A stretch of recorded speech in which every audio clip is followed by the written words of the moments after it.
What if the most important truths in life can only be seen with the heart? And what if we forget them as we grow older? Hi, I'm Peter, and welcome back to Books for Thoughts, where we revisit stories that whisper instead of shout and reveal the quiet truths most of us lost along the way. Today's book is unlike any other. It's a story for children. That's really for adults. It's filled with stars, foxes, baobabs, and tiny planets. But behind its fantasy, it asks one of life's biggest questions. What does it really mean to love and to be human? This is The Little Prince by Antoine de Saint-Exupéry. The story begins with a crash, not just of an airplane in the desert, but of faith between childhood and adulthood.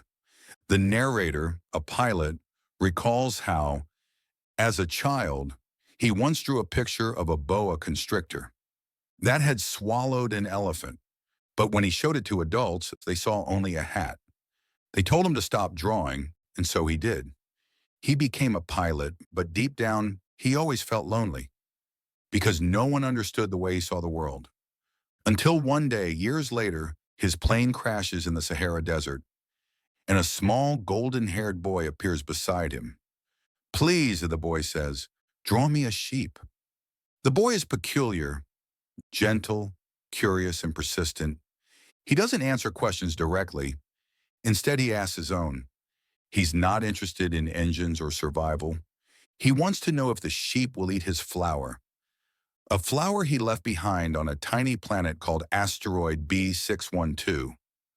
We learn slowly that this little prince has traveled far. He left his home and the rose he loved because he didn't understand her. She was proud, vain, and sometimes difficult, but beautiful and perhaps afraid. It's only after he leaves her that he begins to learn what love really is. The rose is one of the most delicate metaphors in the book. She demands attention, puts on airs, and hides her affection behind thorns. At first, the little prince is frustrated. Why can't she be honest? Why can't love be simpler? But over time, he realizes, you are responsible for what you tame. And even if she was difficult, she was his rose. He cared for her, shielded her from the wind, and listened, even when she was contradictory. Love isn't always clean or easy. It's full of misunderstandings, small hurts, and pride.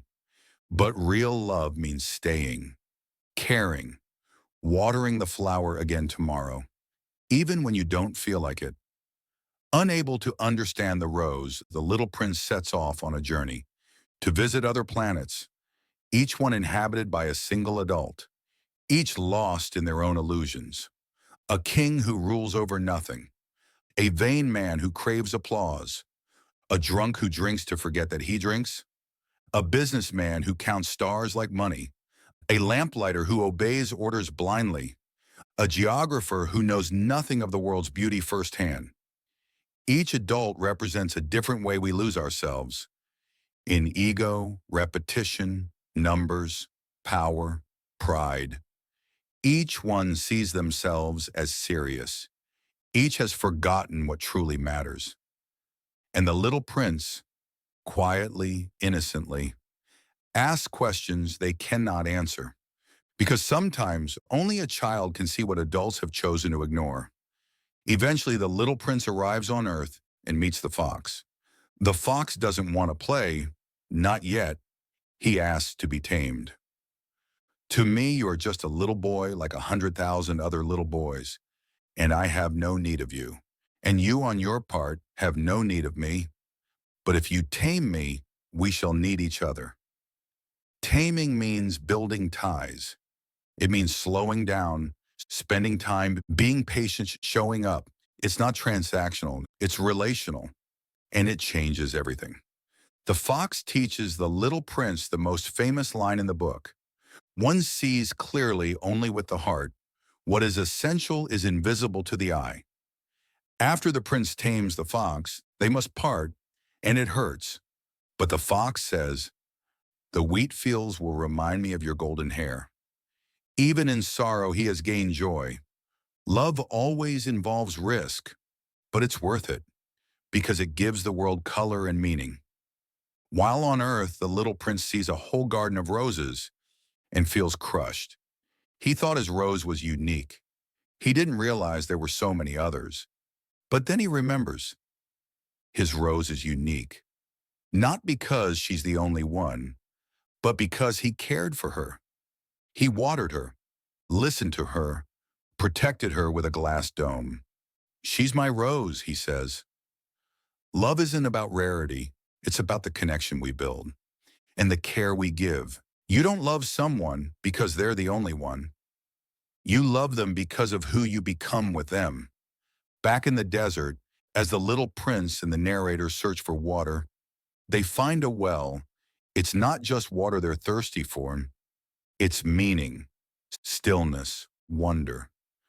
As they drink together, the pilot begins to see life again through the prince's eyes, not as a series of problems to fix, but as moments to feel.